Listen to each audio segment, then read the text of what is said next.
My name is Emily, and at 26, I'm a driven career woman.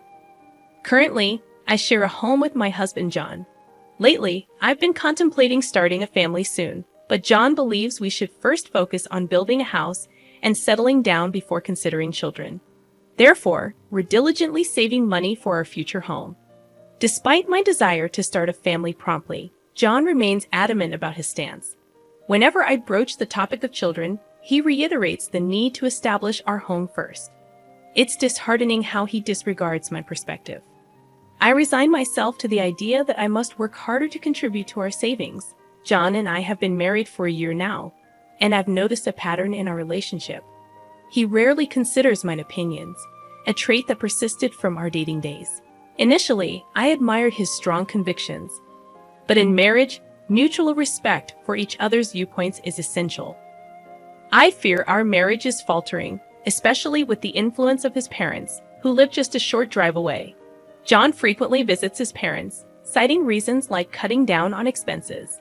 However, I've discovered he indulges in drinks with his coworkers, conveniently omitting these expenses from his frugal calculations. It's perplexing how stringent he is with me about saving, yet lenient with himself. His frugality extends to trivial matters like conserving hot water and turning off lights prematurely, directives he imposes solely on me. If only he extended the same standards to himself, perhaps our relationship wouldn't feel so one-sided. I would be seething with anger. However, he seems to believe it's acceptable to impose his ideas on others. Every week, when we visit his parents' house, a new problem surfaces. Hasn't it been a year since you got married? We want some good news soon. Well, we'll be able to see our grandchild, exclaims both my in-laws, putting immense pressure on me. Glancing at John, sitting beside me, I can tell he's glaring disapprovingly. It's evident he wants to say, don't say unnecessary things. While I share the desire for a child, John insists on building our own home first. It's entirely inappropriate for my in-laws to pressure me to have a child in this situation. Rather than advising John, who doesn't listen to my words at all regarding having children, my in-laws persist in pressuring me. Despite wanting to speak up, I'm silenced by their constant pressure for a grandchild. After the meal, John announces, I'm going out for a smoke. You know, Emily, it seems like you're working, but if you want to be a housewife, you should quit your job and work hard to be a good wife. Maybe that's why John isn't paying attention to you. It feels as though I'm being told I can't have children because I'm working. Despite my strong desire for children, John is the one not thinking about having them anytime soon. Just quit your job already, urges my in-law. I retort, it was John who asked me to work. Why don't you talk to John first before constantly lecturing me? Expressing my anger, I continue. When it comes to having children, I want them too. But it's John who stubbornly refuses to listen to me until we have our own home. Instead of nagging at me, why don't you make sure you tell your son the truth? My words leave my in-laws in a state of shock. I excused myself with a simple apology and left the table, making my way towards the entrance. The anger within me extended to John, who leisurely smoked by the entrance. Without saying a word, I climbed into the car, and he followed suit, casually remarking, Hey, are you leaving already? Knowing he would never disclose the truth to his parents, I grew weary of the various things my in-laws constantly told me. I declared that I wouldn't be visiting my in-laws' house anymore, and John widened his eyes in surprise. Why not? We can save on food expenses, right? You also want a home soon and children, don't you? He questioned. Fed up with the continuous impositions from both him and my in-laws, I snapped back. If it's about saving, I've told you many times that we would save more if you stopped going to drinking parties or smoking. Instead of driving to your parents' house just to save the cost of one meal, why don't you save in that way? Everyone needs a break. Expressing my frustration, I continued. You keep imposing things on me, like not using hot water and turning off the lights by 10 p.m. You think we can save money without sacrificing anything. If I have to go through all this trouble alone, then I don't need a home. I'm fed up with this. You never sacrifice anything yourself. but you're okay with imposing it on others. He seemed to downplay the situation, saying it's not a big deal.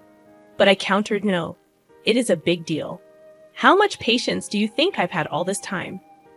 Moreover, I was infuriated by his pretense in front of his parents, making it appear as if I were the reason we couldn't have grandchildren. I'm tired of being the only one asked to have grandchildren. It's not me who doesn't want children, it's John. I've been saying it for a long time. I want children soon, so please stop being so angry. Seeing John struggle to deal with my unusual anger brought a slight sense of satisfaction, but it didn't resolve everything. Unsure of what to do next, I gazed out of the car window, ignoring John. A turning point for us came a month later when one of my relatives, my father's brother, passed away. With several pieces of land, a luxurious mansion, and a lavish lifestyle, my uncle's passing became a revelation for John. Impressive. I didn't know you had such a remarkable relative, he remarked a few days later. Upon receiving news about my uncle's inheritance, I decided to discuss the details with the lawyer in our apartment. Recognizing that it was a matter exclusively related to me and had no bearing on John, I politely asked him to leave the room, especially since he seemed uneasy about the concept of inheritance.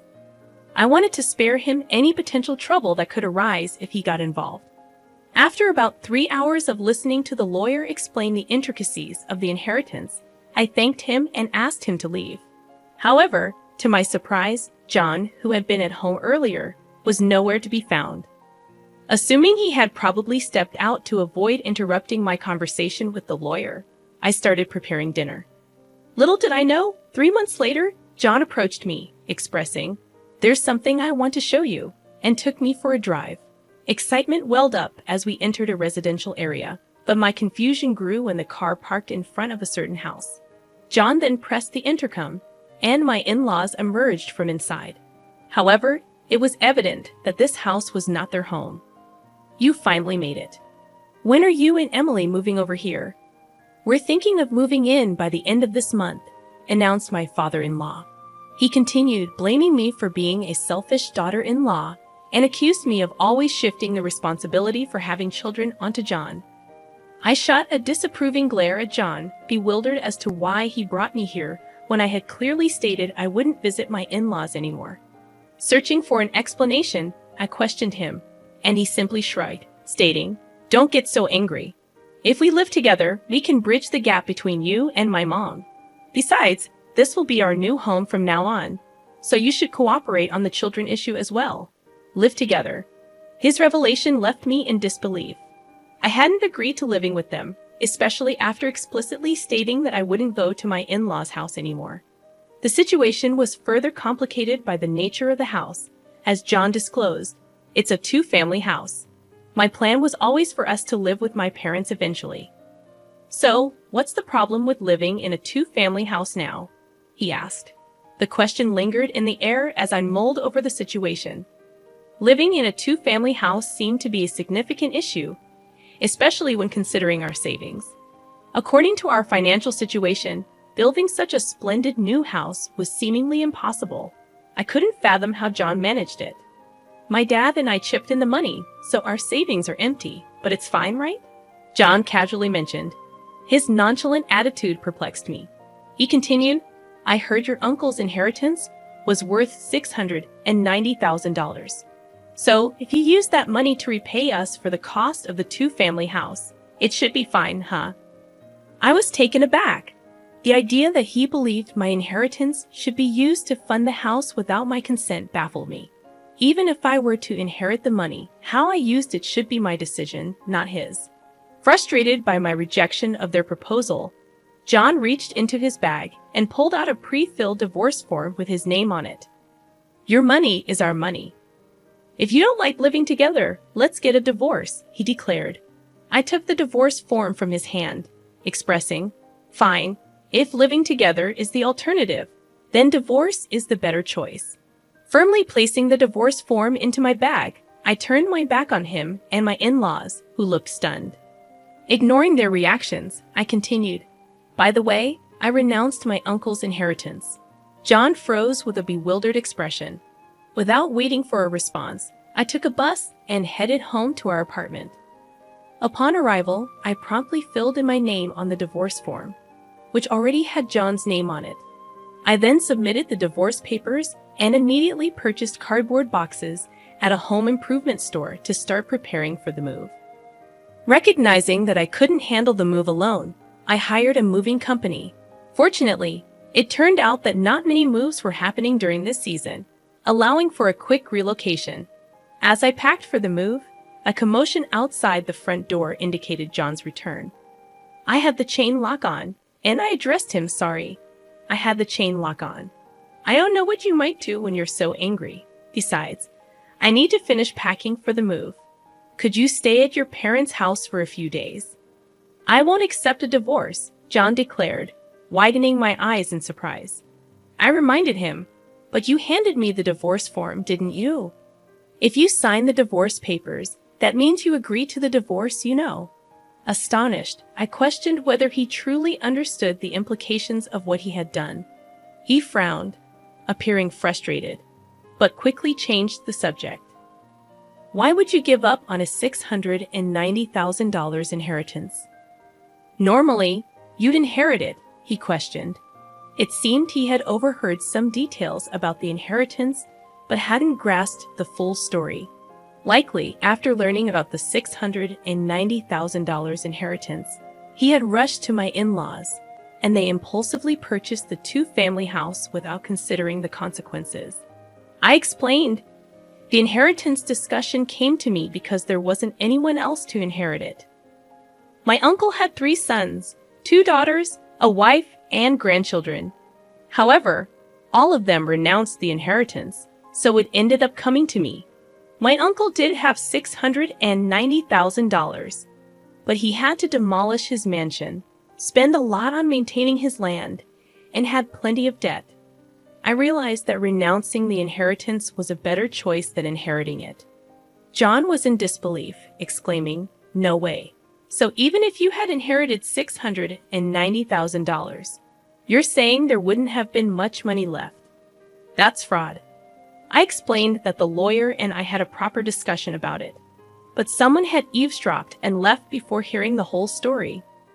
My words left him speechless, and perhaps he finally realized he was in the wrong. However, I asserted, "It's too late now. You betrayed my trust.